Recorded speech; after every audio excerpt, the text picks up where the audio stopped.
the vision is to continue to identify these battering rams and to equip parents to basically go out and stand in front of that battering ram and say, sorry, not my kid. You're not coming after my kid with the gender ideology nonsense. You're not coming after my kid with this confusion about sexuality, with this confusion about the way God designed things to be. You're not coming after my kid. And that's why we wrote this book. I believe this is another battering ram, that they are taking the symbol, they are taking the meaning of the rainbow, and they are trying to completely remove its original intention and original meaning and replace it with this new way of thinking, this new woke ideology.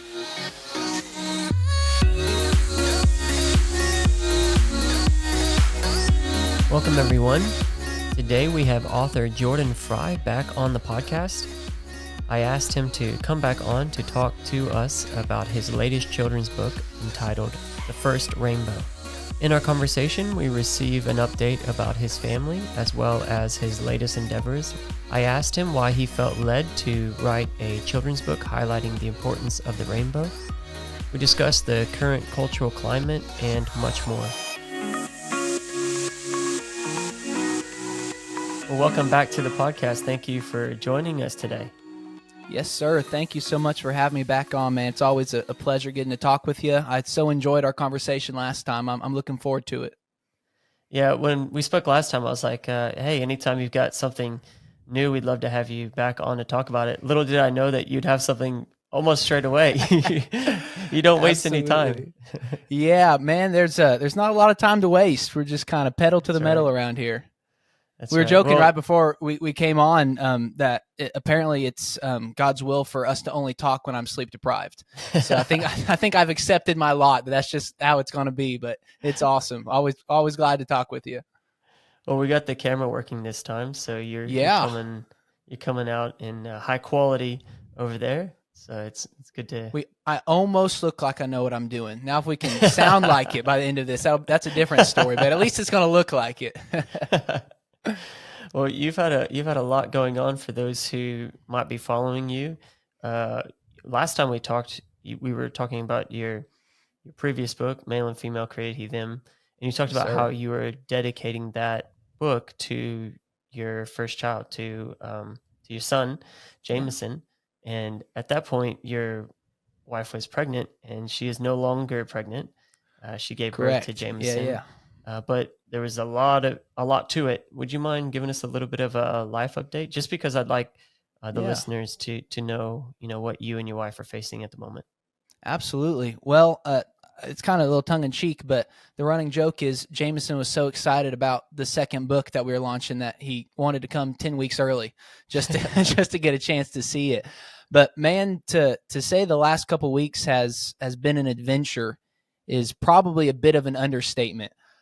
Just to give a quick rundown for anybody who hasn't seen our post or doesn't know the story, a very brief overview. About 2 weeks ago on Thursday morning, woke up. It was a normal day in the life. Being married to a pregnant woman in the third trimester. Things move a little slowly sometimes, but she's rocking and rolling, doing the Starbucks. Shopping for baby clothes, everything you do.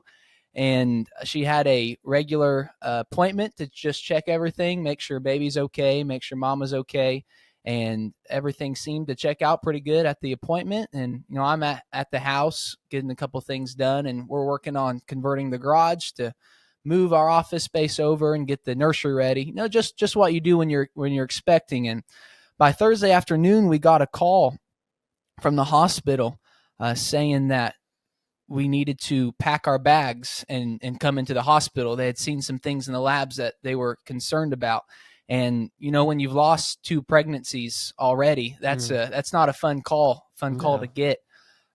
So we got some things together and headed over to the hospital. And by the time that we got to the hospital, though her blood pressure had been fine earlier that morning, by the time we got checked in over in Noblesville, her blood pressure was, I believe it was 207 over 110 by the time we got there. And if you aren't familiar with those numbers, about 120 for that top number is about normal.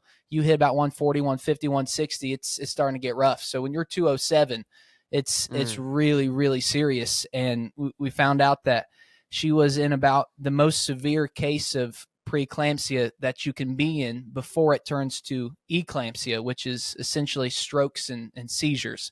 So we get into the hospital, and they immediately, get to work on my wife. They hook her up to magnesium, which is a very, very heavy medicine that is meant to open those arteries through the brain to prevent stroke, to prevent seizure. They start putting her on blood pressure medication, bringing those numbers down.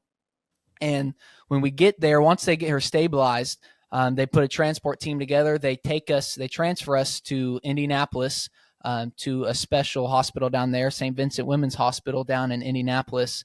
So that's Thursday morning to Thursday night. And then by Friday morning, there's a small army of specialists that come into our new hospital room, and they tell us that we need to start preparing ourselves because they're going to take my wife into an emergency C-section the next day to deliver baby for the safety of both mom and for baby.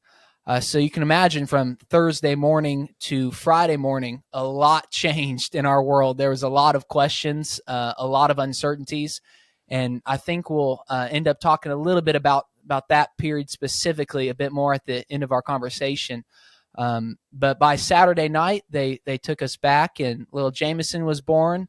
And man, I've got so much to be thankful for sitting here today. My wife's healthy. She's alive. She's recovering. I was joking with a friend earlier that she went from waddling to shuffling. So she's moving a little slow, with the surgery and everything, but she's doing good. She's getting some strength back to her. Jameson, I mean, he is rocking and a rolling. He's doing just as good as you could wish for a 10-week-old preemie to be. They've got him on basically room level oxygen. He doesn't have extra oxygen. Great. They've got him in a CPAP, but they've got it turned down. They've taken out the extra fluids from his belly button. I mean, he is absolutely rocking and rolling. Man, I just got to give God thanks for having his hand on my family the last couple of weeks, because it could have been a lot different of a story sitting here today, but I'm thankful that he's kept his hand on us. He's been good to me. Amen. Wow. Well, it sounds like he's killing it. That's amazing. So he's been in there almost 2 weeks now. Is that right? Yeah. So I think the exact number is 1 week and 3 days. He was born Saturday, September the 2nd, in the evening, and he's born at 3 pounds 5 ounces, which, fun fact, is almost a pound more than Mama when she was born. Mama was also a preemie. She was born at 28 weeks, so he's got a little bragging rights in there. Which, man, that's a whole. We don't have to get into the whole story. That's a whole nother aspect to it. My wife's mother, actually, her birth mother passed away while she was pregnant with Caitlin at 28 weeks pregnant. And at the time, the doctors had attributed it to a brain aneurysm. She woke up with a bad headache, took her to the hospital, and unfortunately, she did not make it, but they were able to save Caitlin. And having conversations with the different doctors and specialists this week, they said, it's hard to tell for certain exactly, what your mama had, because records have, were kept a little differently, and our understanding of this condition has developed so much in the last 30 years. But they were pretty convinced that Caitlin was probably going through the same thing her mama went through when she passed away. It's almost the exact same time in pregnancy. So, man, it's just the levels have just continued to unfold of how thankful we have to be. But, man, Jameson he's rocking and rolling. He's doing amazing. He was born at 3'5". He went down to about 2 pounds 12 ounces, but he's back on the up and up. That's normal. And they always lose weight. Yeah, absolutely. He's a little bitty guy. Whenever I get to hold him, they'll pull my shirt out, and he just kind of sits right inside on my chest right there, so he stays warm. But he's absolutely precious. He's doing awesome. And that's awesome. We'll be keeping you all in our prayers for sure, and definitely following along with Jameson's development. Man, what a miracle, honestly. Like, just like the existence of your wife, number one, and then for him to be going through a similar process and God's hands on his life, that's incredible. Man, he's in one of the best NICU facilities in this region, and arguably the best in the state. I mean, he is in great hands. They're taking amazing care of my boy. We've talked several times, how much we'd love to have him home, but right now they're taking so much better care of him than we could right now with where he's at. So we're very thankful for the team at Ascension St. Vincent in Indianapolis. They've been nothing short of amazing the last couple of weeks. Before we move on, how much longer are they saying he's going to need to be in NICU? So that's a very difficult question to get answered. It seems in the NICU. Whenever my wife was discharged last week, they had estimated that his stay would be somewhere around the realm of 8 to 12 weeks, not months. Thank God, 8 to 12 weeks. But as good as he's doing, we're just believing that he's going to get to come home a bit earlier than that. Okay. All right. Well, along with this, you've also been busy on the content creation side. Last time we had you on, we were talking about male and female created he, them. How has that book been doing? I know you also got, I think you got a Spanish version out of that. Would you mind talking about that a little bit? Absolutely, man. It's been doing incredible. The response to the project continues to just blow us away. I will tell you, there's been so many learning processes throughout this entire endeavor, but one thing that I didn't quite anticipate was I think it was more work to put the Spanish translation together of the book than it was to actually write and publish the book.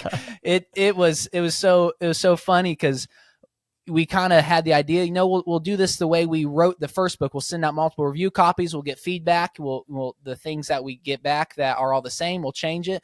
Man, we sent it out to several different people that we were connected with that, were fluent in Spanish, and every single person said to change something different. Man, it was so funny, which I'm by no means fluent in Spanish. I studied it for about 8 to 10 years, played in a Spanish worship band for a while, worked in a Mexican restaurant for several years, and I felt pretty good for a while, and I was like, I think I can at least get a pretty good working version together. And man, what a process. But we finally got it published at the very end of July, and the response just continues to blow us away. We've kind of shifted a little bit. Obviously, we've launched Truth Book Company. I'm sure we'll talk about that. But we've been working on getting the book actually into storefronts, and it's been such a cool process. We had a really cool moment about a week ago. My aunt sent me a message. She was down in Branson, Missouri, and got to purchase a copy of the book in person at a Classic Girl Boutique down there in Branson, Missouri. So that's a really cool moment. Somebody cool. Actually walking into a storefront and seeing the book. So that was a really cool moment. But that's how it's been going, man. Yeah, wow, that's great. And you just mentioned their Truth Book Company. That's a publisher that you guys have established. What's the vision for that? What's the vision for Truth Book Co? Yeah, so the large vision for Truth Book Company is basically to expand the I don't want to say small, but the very pointed vision that we had with the first book. The first book we wrote, we were wanting to address a very specific issue of this gender confusion, gender ideology from a biblical perspective, from this foundational truth perspective. And after we finished the first book and the more conversations we started to have, we began to realize, we haven't even scratched the surface of the issues and the conversations that are happening with our children right now and with our modern culture. So the idea, the vision for Truth Book Company is to continue to develop resources to equip parents to have these conversations, because there's a lot of conversations that are getting forced onto kids right now. Yeah. And I think the first book, Male and Female Created He Them, is an incredible tool, but it's only one tool of many that I think our parents need to be equipped with right now. So that was kind of the realization we had, was there's a lot more conversations that could use a tool like this to serve a similar function, but just in the other conversations. So that's why we launched Truth Book Company, and why we've kind of jumped on this wagon of rapid production, of trying to continually produce some more literature, more books. Is the idea to get more authors involved? Eventually, yes. Yes, we absolutely would love to do that. It's been such, like I mentioned a little earlier, it's been such a learning curve, trying to figure all this out with the way we generate artwork. It's not necessarily hand-drawn at the moment. So there are some interesting limitations on how we can produce that artwork. So right now I am I'm still kind of learning that pipeline. So the next few books are going to probably be me as the author, but I do have manuscripts right now from some other authors that we've been going back and forth working with. The next book isn't necessarily co-authored, but there was some third-party help with the idea for sure, and it kind of spurred the whole process for this third book. But that's a very long answer to the question. Yes, we absolutely want to have other authors. It's just figuring out that pipeline and how it works with producing the artwork is a little bit tricky. One of these days, I'd love to, have a full team of artists right next door say, yeah, I love this manuscript, get after it. But while we're still generating that artwork with these different AI technologies, it's a little bit tricky to craft the storyline around it. But yes, absolutely would love to have some more authors on the team. And then I see on the Instagram account, the Truth Book Co. Instagram, which I encourage you guys to check that one out. But I saw there that the intention is to release something every month. Is that still the case? That's ambitious. That is ambitious. I apparently am a glutton for punishment. Like I say, we are pedal to the metal. Yes, absolutely. We want to try and produce one book a month. I'm finding that the load of promoting the books while also writing the books is a bit more taxing than I had anticipated. But at least through the rest of this year, we do have projects in the works that we plan on releasing one a month. We have something really, really cool that it's going to be a sprint to the finish to get it done. But we are hoping to release something really special around Black Friday to be able to purchase for Christmas. Yeah. I don't want to speak too much to it yet because it is maybe a little too ambitious, but we're doing everything we can to get that together. And if we can pull it off, it's going to be really, really special for the holidays. That's awesome. Well, like I said, follow that account on Instagram and see what they're doing. Keep abreast as to what they're working on and what's being released. Now, I asked you to come back on the podcast because you are releasing another children's book. I believe you've already released it. Is that right? Yeah, it's kind of funny. The story of the release of this book has become very closely entwined with the story of the birth of Jameson, because it was scheduled to release on September 1st. We're like, that's a good solid date. It's a Friday, it's the first of the month.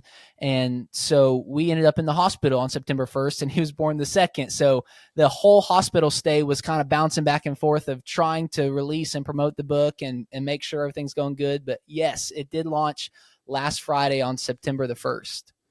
And this one's entitled The First Rainbow. Why did you decide to write this book? Yeah, so it kind of speaks a little bit to the conversation of why we started Truth Book Company. And one of the questions that you had sent me, I believe it was yesterday, you said, why is it so necessary to challenge the modern takeover of the rainbow? Man, you asked some hard questions. Those are some good questions. I've spent the last 2 days trying to articulate an answer of why did you decide to write this book and why are you challenging these things?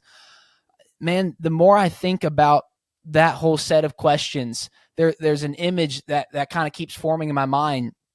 So if you would imagine that we're back in Bible times, maybe right before the birth of Jesus, and you live in this beautiful city. There's beautiful fields, beautiful gardens. There's all the sustenance, the food you could ever want. And around the city, it's these strong fortified walls. It's this strong kingdom. Almost reminds me of describing Augsburg over in Germany. I don't know if you've ever been. Beautiful city. Caesar Augustus, back in Bible, Caesar Augustus is the one that built the walls around Augsburg. Incredible place to go. But kind of thinking in that a metaphor of you're in this beautiful city, you've got everything that you need, and there's these strong fortified walls that have been there for hundreds of years. And you wake up one day and you find that human history continues like it always has, that there are enemies, that there are wars, that there are people who want what you have. So you wake up and you hear a battering ram coming against the east wall, and it's just going after it. So you get up and try to go and defend that position, and then at the same time you hear something at the west gate. There's another battering ram coming against the west gate, and you're surrounded on all sides by these battering rams that are just trying to destroy the walls. And you realize if these battering rams continue to hit the walls are going to crumble, and when they do, the city's lost. And that whole metaphor, it speaks to this point. The battering rams there's one battering ram that we identified with the last book of this gender ideology and gender confusion. There's another battering ram that is taking the symbol and the meaning of the rainbow and trying to create confusion, trying to restructure what our symbols and what our life lenses are. And so to answer that question of why do I feel like it's so necessary that we target these specific things, I think it's very straightforward. If we don't attack the battering rams keep attacking the city. And if we do nothing, we let them continue just to batter against the walls that we have structured around these walls of Christian morality, these walls of the foundational stories of the biblical corpus that we have built our lives on, that we have safeguarded ourselves with. If we continue to allow these battering rams against the walls, it's going to fall. And when the walls fall, they take the city, they take the children. So the vision is to continue to identify these battering rams and to equip parents to basically go out and stand in front of that battering ram and say, sorry, not my kid. You're not coming after my kid with the gender ideology nonsense. You're not coming after my kid with this confusion about sexuality, with this confusion about the way God designed things to be. You're not coming after my kid. And that's why we wrote this book. I believe this is another battering ram that they are taking the symbol, they are taking the meaning of the rainbow, and they are trying to completely remove its original intention and original meaning and replace it with this new way of thinking, this new woke ideology. And we were talking about a little bit before we got on about the Daily Wire, some of their productions. I think one of the most eloquent ways I've heard this put was I was listening to a podcast by Jordan Peterson a few days ago, and he described this whole idea as the sacred is collapsing into the secular. And I think you could take it a step farther and say that the perfect is collapsing into the perverse. What we're seeing right now is we are seeing the perfect union of marriage. This new way of thinking is collapsing into this perversion. They're trying to pass it off as the same thing as marriage. The perfect symbol of the promise of the rainbow is collapsing into this perversion that's a banner of pride. That's this banner of unrighteousness. And people have pushed back and said, well, it's not that big of a deal. That's the wrong analogy. It's not battering rams. Why can't it be both? Why can't you just let it be? Well, they are intentionally attacking like they are battering rams. I talked about on that at Truth Book Co. page, I showed the clip of this Transformers cartoon that was specifically trying to normalize this idea of transgenderism. It's a battering ram, trying to batter confusion. I just saw a clip a couple days ago from Blue's Clues. And I grew up watching Blue's Clues. I had the big old red chair. Like I had the whole 9 yards. But I just saw this clip from Blue's Clues a couple days ago where it was plastered with rainbows everywhere. Everything was rainbow. And it was about these two, I don't know what they were, like these two crocodiles or something that were both males and they were in love, and it's okay because love is love, and they were wearing rainbow shirts. And what I'm trying to fight against with this book is the collapsing of the sacred sign of the rainbow, this image that is integral to the biblical story, to our children's faith, and trying to bulwark it against just the confusion. Because if we just continue to allow them to strip the meaning off of everything we hold to be sacred, if we continue to allow them to do that, our kids are going to grow up in a completely different world and understanding than we did. And that's not acceptable to me. No, it's not. And I think also we gave up a few things, and we sort of like gave up the definition of marriage. We allowed that to be changed. And it's like, oh, love is love, and expecting that these sort of things would stop, the progression would stop. But the problem is as you continue to give things over, it doesn't stop, because no, sir, no, it doesn't. The purpose is to keep progressing. And I was just thinking, we get uptight and we get upset about, say, Blue's Clues or Transformers putting these things in their programming, which I agree, it's ridiculous. But if you're living in a society where marriage has been redefined, where sexuality is, whatever you want it to be, well, then why shouldn't they be teaching that to children? Why shouldn't they be 100%. sharing that to young people? Because this is what's supposed to be normal now. We don't scoff at a loving relationship being displayed in a kid's movie, like between a mother and a father. Right. Why? Because that's normal. That's what should be happening. And the thing is, we can't allow normal to be redefined. And by not pushing back, we're allowing that to happen. And so I love the fact that you have taken this on as well, because my kids love the rainbow. All little girls love rainbows. Ava, obsessed with drawing them. Reagan as well. They like wearing them and so on. And the only comfort I can take is that the pride flag has become so disjointed that they've added additional colors that no longer match the real rainbows. So I'm like, well, that's not right. But we don't want our kids to be looking at a rainbow and attaching it to pride. We want it to be attached to the promises of God. And man, that's while we were driving back from the NICU just a little bit earlier to get ready for this podcast, and I was thinking about the rainbow, about how magnificent of a thing it is to see, especially when you're a kid. I mean, a rainbow isn't something that, you can take your hose and if you hold it just right in the backyard, you can kind of get it. But an actual rainbow, that's not something that was created by man. That's a sign in the heavens. It's incredible.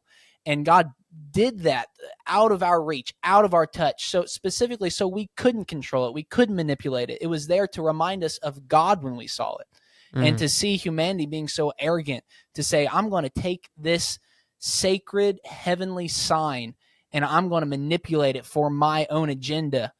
I think it's an utmost form of blasphemy. It is so perverse to the way the wonder and the awe that it's supposed to evoke in children, to take that feeling of wonder and awe and to attach it to your agenda.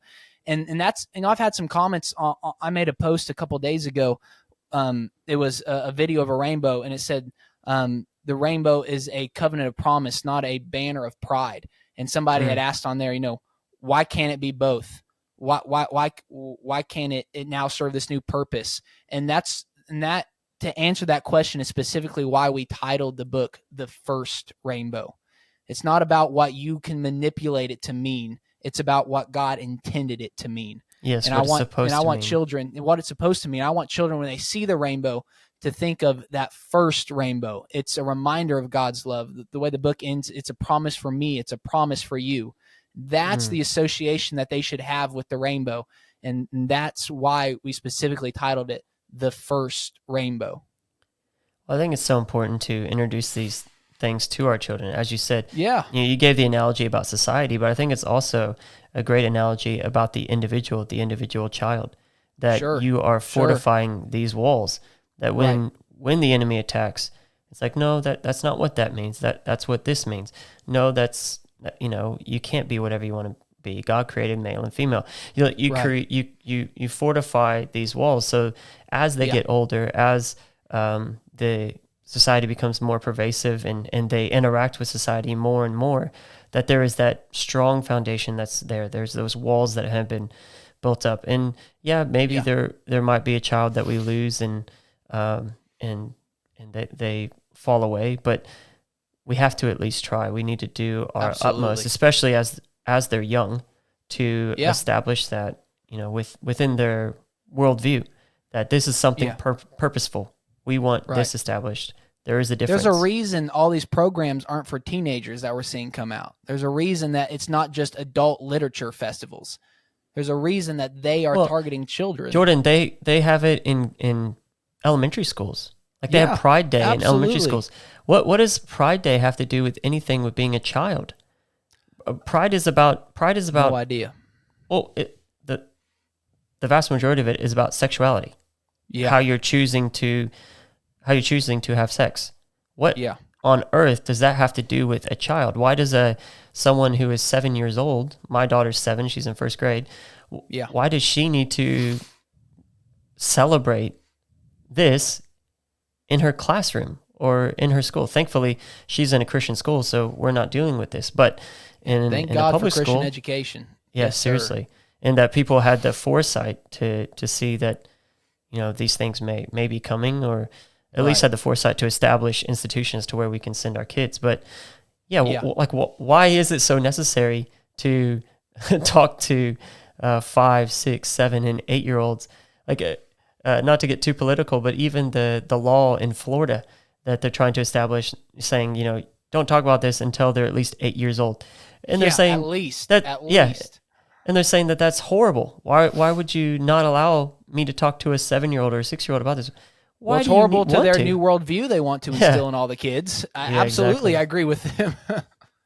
Yeah. It's wild to think about. And so as parents, we need to not put our head in the sand and expect, the Sunday school department or the youth department or the pastor to be the one that's going to do this for our children, to establish the walls for our children, but we need to be proactive in that. And that's why I love that you've done this. And that's why I want to platform you on the podcast to talk about this, because I see it as utmost importance.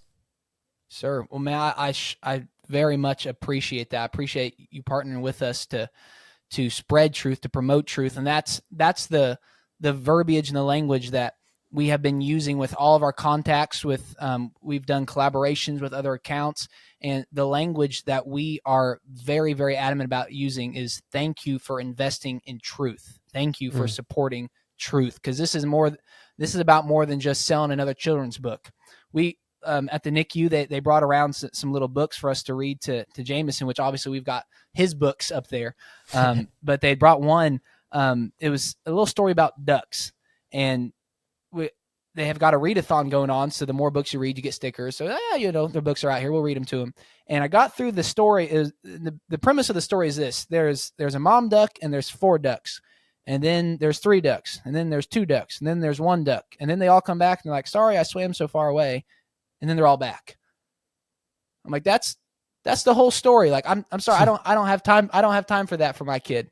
Like we don't have time just to give them fluff, just to give them nonsense. Like, we have to have tools to teach our children stories that will engage them, and stories to teach them truth, stories to teach them fundamental values and principles. Like, I don't have time to read them about ducks. They don't, that don't mean anything. We don't have the time to do that right now. Not with the way our culture is. No, not at all. Well, I encourage you all to check out this latest book, The First Rainbow, by Jordan Frye. It's a great book for your kids, as we've talked about. Definitely want to encourage you to go to Truth Book Co. or even to Jordan's own personal Instagram or the website as well. It'll all be linked in the show notes, so don't worry about that. Do you have any other projects that you wanted to talk to us about? I know you mentioned something about possibly something for Christmas, which is ambitious. Was there anything else that you wanted to plug? So we've got... we're looking at releasing another book, our 3rd book, around the 1st of October. We haven't released the title yet, but I tell you the source scripture for it is Deuteronomy 6:4, and it's going to be about the oneness of God. And I'm really, really excited about that one. We have just about finalized the manuscript for it, so we're getting ready to start artwork production, and then we'll be getting all the promotional channels lined out. But that should be coming around the 1st of October, and it's going to be a good one. It's going to be cool. Yeah, we look forward to that one as well. Well, in conclusion, I want to give you an opportunity to share a word with the listeners. I also did want to remind the listeners and the viewers that this is the first episode where we'll be having additional bonus questions or content that will only be for Fountain subscribers. So if you guys want to hear a little bit more, we're going to be talking about Jordan's going to give us some insight about what tips he has for writing and time management. We can see that he's just a machine in getting this stuff out. And so it'd be good to get some tips from him, as well as those who are writers, wanting to get into that. What are some things that he'd like to comment on that? So if you want to check that out, that'll be on Fountain only. But here we'll finish up. Jordan, thank you again for your time today, for talking to us about this important topic, and for talking and for the work that you all are doing, for the commitment that you have put towards this and given us these resources for our children. I'd like to give you an opportunity to share a parting word with the listeners, whatever God's laid on your heart for the podcast here today. Absolutely. Well, man, thank you again so much for having me on. It is always a privilege and an honor to get to speak with you and to be on the Hacka podcast. To wrap up here, if I could speak a little bit to a bit of the story that we started out this conversation with. We discussed how we ended up in the hospital, how it was very sudden, how it was very severe, and mentioned how my wife's mama had gone through kind of the same thing, and she unfortunately didn't make it. So there was a lot of time between that Thursday night and that Saturday night when he was finally here that there were a lot of questions, a lot of uncertainties, and it would kind of hit me in waves. I'd be good, and then it just kind of come in waves, and whenever it came, I would slip off over to the bathroom there in the hospital room, and I'd just sit on the floor and just weep. And I began to talk to God, just telling him all the things that I wanted and didn't want, and saying things like, God, this isn't how I wanted this to be. I don't want to, I didn't want to have to think about losing my wife. I didn't want to think about the birth of this child, having to spend 2 to 3 months in the NICU. This is not how we planned it. This is not what we wanted to happen. This is not how we envisioned it. I don't like this. I'm telling God all what I think. And while I was sitting there on the floor of that bathroom, I felt the Lord ask me a question, just a very simple question, the way a gentle, reassuring father would. Very, very simple question. He said, "Do you trust me?" And as I was sitting there on the floor of that bathroom in the hospital room, I realized, there's really only 2 ways to do this thing. I can either trust God or I don't trust God. And there are very different things that come with those decisions. If you choose to trust God, you're going to find hope. You're going to find peace. You're going to find strength. You're going to find joy. But if you choose not to trust God, you're going to fall into fear. That's when you fall to the questions, the anxieties, the uncertainties. And while sitting there on that floor, this old song came to my mind. It was a song that I sang to myself after we lost our first pregnancy, and it was the same song that I sang to myself in the living room where I am right now at 4 a.m. after we found out that our second pregnancy didn't have a heartbeat. And I got up off that bathroom floor, went over and sat on the bedside next to my wife, and they've got her hooked up to all kinds of machines and medicines, and she's half drugged out, but I just grabbed her hand and started just softly singing, "'Tis so sweet to trust in Jesus, just to take him at his word, just to rest upon his promise, just to know, thus saith the Lord." So if there's any word that I can leave with you at the end of this episode, it's very simply that it is so sweet to trust in Jesus. There's nothing more reassuring than to take Jesus at his word, to know his promises are true, to be able to rest on what thus saith the Lord.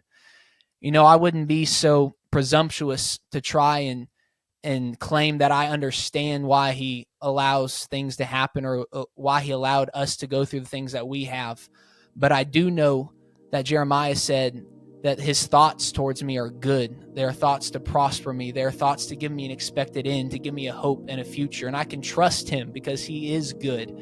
And I wouldn't be so presumptuous to point at a specific situation and say, well, this is why God let that happen. But I will tell you this, after we lost our second pregnancy, there was a relationship that was restored through the pain and the sorrow of that time in our life. There was a relationship that we thought was going to be broken forever, that God used that moment in our life to restore that relationship. And this past weekend, when we were wheeled out of the OR after the birth of our son, I came back out into the room where all of our family was waiting, and my dad told me that just a couple of hours before Jameson was born, that my great uncle, Jameson's great uncle, Pastor Russell Elkins, had passed away just a couple of hours before he was born. And when I went down to the funeral just this past Saturday. He's a great man of God. He's a pastor for over, I believe it was 45 years, powerful man of faith. And as we were in the line to go past the casket, I can't tell you how many people came up to me and said, it's really comforting, it's really special to know that even though we've lost a great man of God today, that in this family, there's a little boy born, son of a preacher, that the legacy of faith is going to continue in this family. And again, I wouldn't be so presumptuous to say that's the reason, that I understand why God let it happen, but I can tell you this, I trust him. Whatever his plans are, I trust him. And there is no thing in this world more reassuring than trusting in Jesus.